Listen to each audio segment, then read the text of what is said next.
Shalom, hermanos. En este día, con esta semana, todos los acontecimientos que sucedieron aquí en Estados Unidos, que son tan relevantes y quizás muchos no lo puedan apercibir, no se puedan dar cuenta de la importancia que tienen, es el motivo de este pequeño mensaje.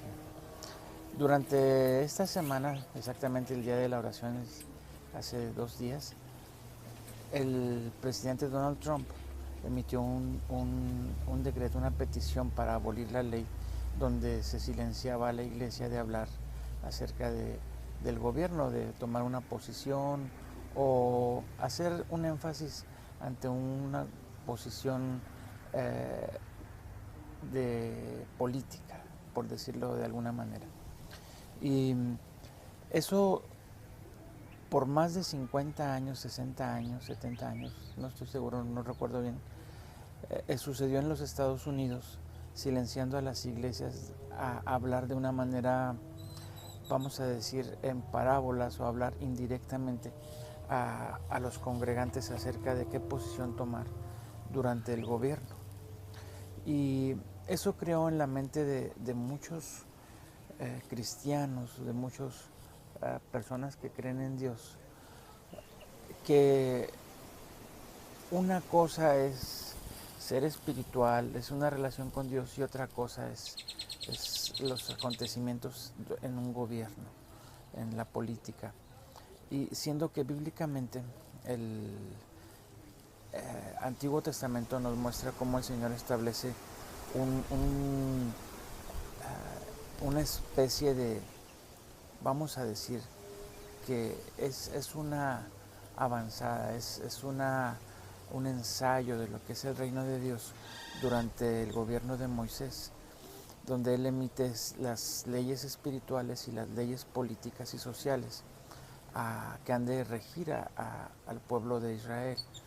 Y ese proceso dura cierto tiempo hasta que el pueblo de Israel peca y cae en manos de opresores, y ese gobierno tiene que dividirse a tal grado que pierde la soberanía de gobierno y pierde aún, está sujeto a hablar ciertas cosas en lo que corresponde a lo espiritual, a la religión. Y cabe mencionar que después de la venida del Señor Jesús, la palabra pastor es distorsionada a su término que realmente implicaba en el Antiguo Testamento. Y eso debido a que cuando el Señor Jesús resucita y le habla a Pedro, de hecho lo podemos leer aquí en Juan 21:15, que dice: y cuando hubieron comido, Jesús dijo a Simón Pedro: Simón, hijo de Jonás, ¿me amas más que estos? Dícele: sí, Señor, tú sabes que te amo. Y dícele: apacienta mis corderos. Las 3 veces le habla de una labor pastoral.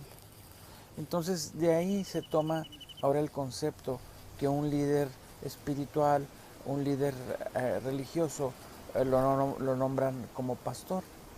Mas sin embargo, vemos nosotros en el libro de los Hechos que Pedro entendía claramente qué significaba el término pastorear. Si usted ve la relación en todo el Antiguo Testamento, la relación de un pastor es aquel líder que políticamente gobierna ante una masa de un pueblo y lo dirige y lo protege ante, en este caso, el temor de Dios, teniendo por un lado la ayuda del profeta, la ayuda del sacerdote.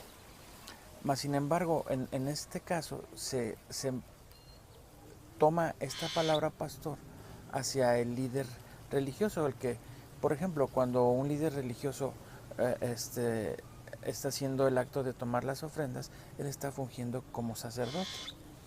Cuando él enseña, está fungiendo como maestro. Pero el pastor, bíblicamente, es aquella persona que tomaba las riendas políticas de una nación, de un redil, para protegerlo, para guiarlo, para buscar un buen lugar donde se asentara y tomara posesión. Entonces, ¿por qué Pedro se le llama a ser pastor ¿Y qué es lo que hace? Si nosotros vemos en el libro de los Hechos, Pedro comienza a organizar al cristianismo que simplemente comienza a ser perseguido a tal grado de que él lo organizaba como un líder político. Le llevaban incluso el dinero y se repartía a los pobres. Eso es una función de gobierno. Pedro decidía aún políticamente quién había de morir, por la razón de que él fungía también como un líder en lo legal.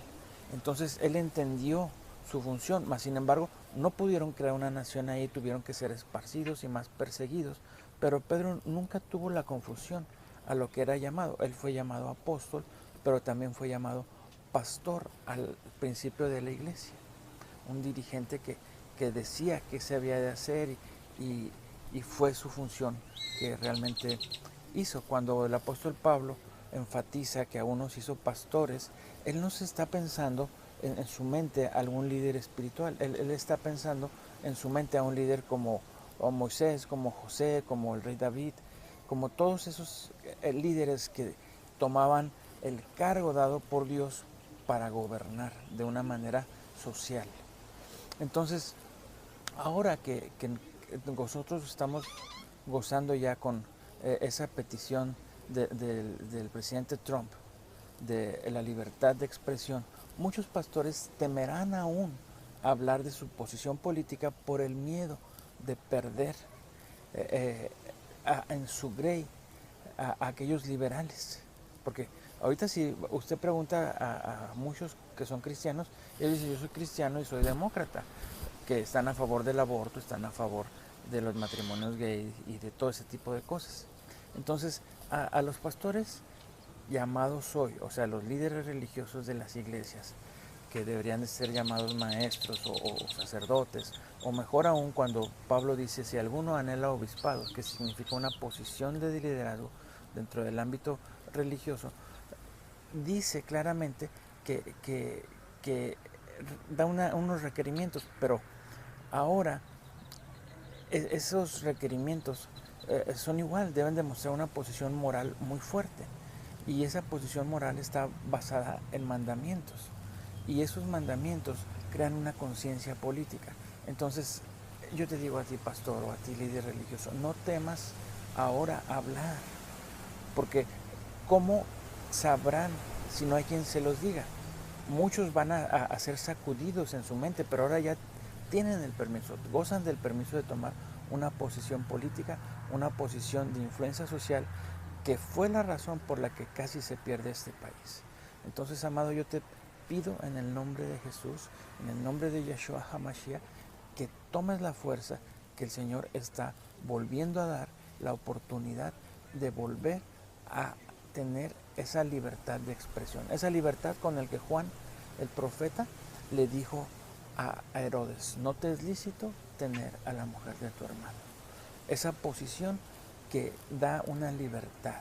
En aquel momento Herodes era corrupto y lo mandó matar, ¿verdad? Pero ahora ustedes van a gozar de esa libertad de poder denunciar, de poder dar una buena influencia hacia el lado de los conservadores, hacia el lado donde aquellos jóvenes, aquellos niños van a crecer de una manera más acercada a lo que es la vara de la corrección. La vara de la corrección que menciona la Biblia no es aquella para pegar, es aquella que va pegada junto al árbol, que lo ayuda a crecer derecho. Shalom.